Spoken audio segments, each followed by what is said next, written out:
అందరికీ శ్రీమాత్రే నమః.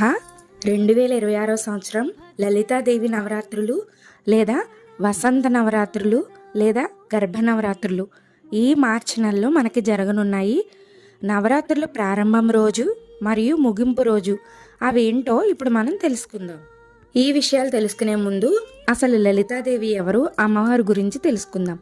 లలితాదేవి సకల శక్తి స్వరూపిణిగా, సృష్టి స్థితి లయలకు అధిపతిగా వర్ణించబడుతుంది.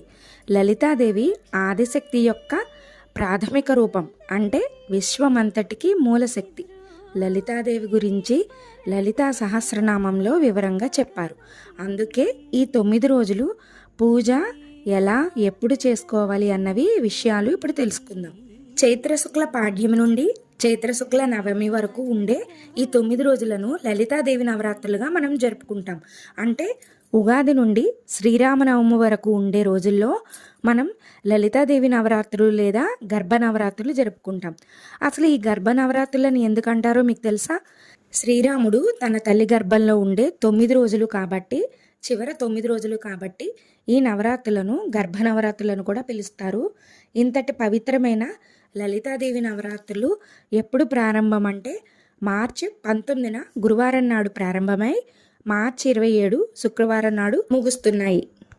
ఈ వసంత నవరాత్రులు జరుపుకునే 9 రోజులు పాటించవలసిన నియమాలు ఏంటంటే బ్రహ్మచర్యం తప్పనిసరిగా పాటించాలి. భూశయనం చేస్తే మంచిది. ఆరోగ్యరీత్యా సహకరించలేని వాళ్ళు మంచం మీదైనా పడుకోవచ్చు. సాత్వికమైన శాకాహారం మాత్రమే మనం భుజించాలి. ఉల్లిపాయ వెల్లుల్లిపాయ కూడా తీసుకోకుండా ఉంటేనే మంచిది. ముఖ్యంగా స్త్రీలందరూ ఎర్రని వస్త్రాలు, ఎర్రని గాజులు, ఎర్రని పువ్వులు ధరించాలి. ముఖ్యంగా స్త్రీలు మంగళకరమైన వస్తువులు మాత్రమే ధరించాలి.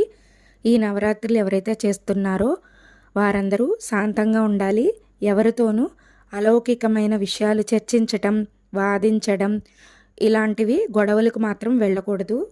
ఈ నవరాత్రులు ఎవరైనా చేసుకోవచ్చు, ఆనవాయితీతో అవసరం లేదు. అఖండ దీపారాధన, కలశం లేకుండా కూడా పూజ చేసుకోవచ్చు. మనం చేయగలము అనుకుంటేనే ఇవి 2 పెట్టుకుని చేసుకోండి. ఈ 9 రోజులు ఇంట్లోనే ఉండి జాగ్రత్తగా అఖండ దీపం కాపాడుకోగలము అనుకుంటేనే అఖండ దీపం పెట్టుకోండి. లేదంటే మామూలుగానే అమ్మవారి చిత్రపటం పెట్టుకుని పూజ చేసుకోవచ్చు. నేనైతే ప్రతి సంవత్సరం అమ్మవారి చిత్రపటం పెట్టుకుని పూజ చేసుకుంటాను. అమ్మవారి ప్రతిమకి కుంకుమ పూజ చేసుకుని పూజను ప్రారంభిస్తాను.